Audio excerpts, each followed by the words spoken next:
Welcome back to Keeping Up with the Mustangs. Thanksgiving break is right around the corner. So let's see what's been going on in first grade. I'm Mrs. Woodyard. I'm one of the first grade teachers here. I think classroom management is very important for all educators. One thing that I do in my classroom is I will do call-outs. Sometimes it's a fun call-out for the students to get their attention, or I will do a doorbell, and anytime I ring my doorbell, the students know that they need to be looking at me and freeze what they're doing so they know the next directions. I also do Skittles when they're doing something they're supposed to be doing and I notice it, I'll just say, wow, I love that they put their name on their paper and give them a Skittle. Positive behavior. Okay, so I get down on their level. They're just first graders. They're still little to me.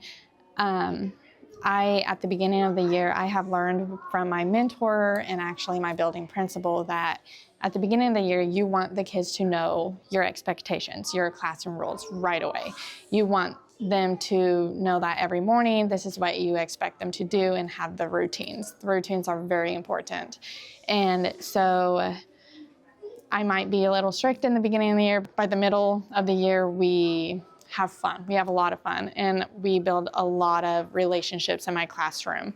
And I think that the kids know the routines, and if I step out of the classroom like now, they know what they're supposed to be doing. I am Amy Young, and I am one of the first grade teachers here in Waterville. I think the most important thing is having systems set up so they already know what they need to be doing and they like the structure. So if they're in there right now and they're doing what they're supposed to do, they have jobs in the morning, and so knowing that and the structure throughout the day and the expectations just helps the day go smoothly. So it's important to find them doing good and encouraging the ones that are doing the good, because at this age they definitely want to please the teachers and the adults in the building most of the time. So just finding the good things and pointing those out and encouraging kindness and being caring towards others in the classroom. And then just praising when they do the good things and encouraging the students to do the same and praise their classmates. Thanks, Ella. Now we will head over to Devyn to see how the all-school play went last weekend. I think during the play, the person or people who improved the most was the freshmen, because it was their first play, so it was really entertaining to see how they started and see that progression over the course of all the practices. The most challenging part of the play was having everybody be there.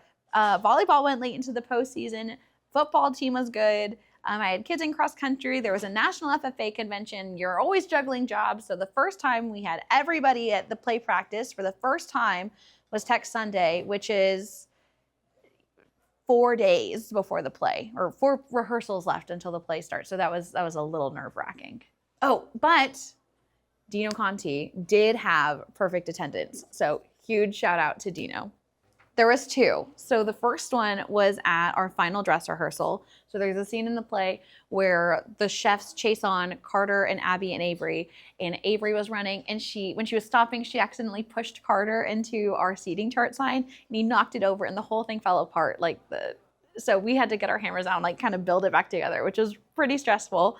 But on Saturday night of the play, Lawson had bent down to pick up Isabella's body with the rest of the boys, and when he bent over, he split his pants up the seam in the back. So luckily, his back was to his castmates and not the audience, but that was certainly nerve-wracking. So we duct taped him up and did the rest of the show.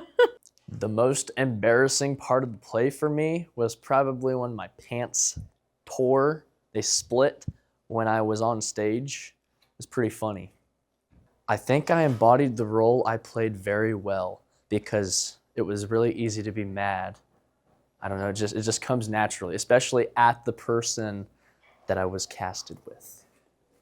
I'm always ready for acting. I love, just being able to go out there and play someone that's not myself. Just, trying to accept the role I have and, play around with it a little bit, especially with the mustache. It really helped things. The mustache really just made my part much better. This week's Scene of the Week is Cadence Pearson. And Cadence, what has been your favorite memory about high school so far? Definitely junior high PE with all my friends. It was really fun. And what are your plans after graduation? I plan to go to K-State and get a bachelor's of entrepreneurship science and then start my own animal rescue. And what were your plans when you were little? Has that changed from now? Probably. I think I wanted to be like a doctor or something. So I think it has changed. And what will you miss most about high school? Probably just the community and seeing everyone and just connecting with all the other high schoolers. Junior high already kicked off their basketball season, and high school started practice Monday with two-a-days. Now let's pass it to Kebeb to see how basketball has been going. It's been a junior high-led week. While our junior high boys beat Clifton Clyde 41-30, and our girls topped them off 31-20, and our boys lost to Lynn 23-28, and our girls won 24-21. First game was tough because we played Hanover, but we handled it very well. The kids knew everything we'd worked on so far, and they executed it very well.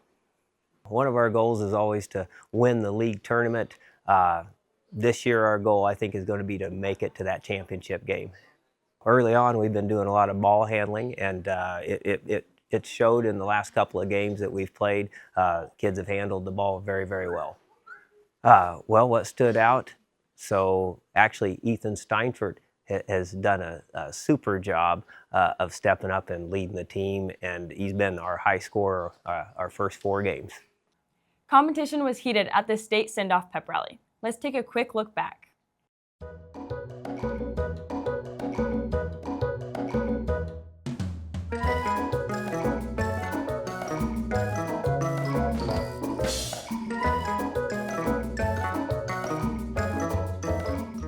Thanks for watching Keeping Up with the Mustangs.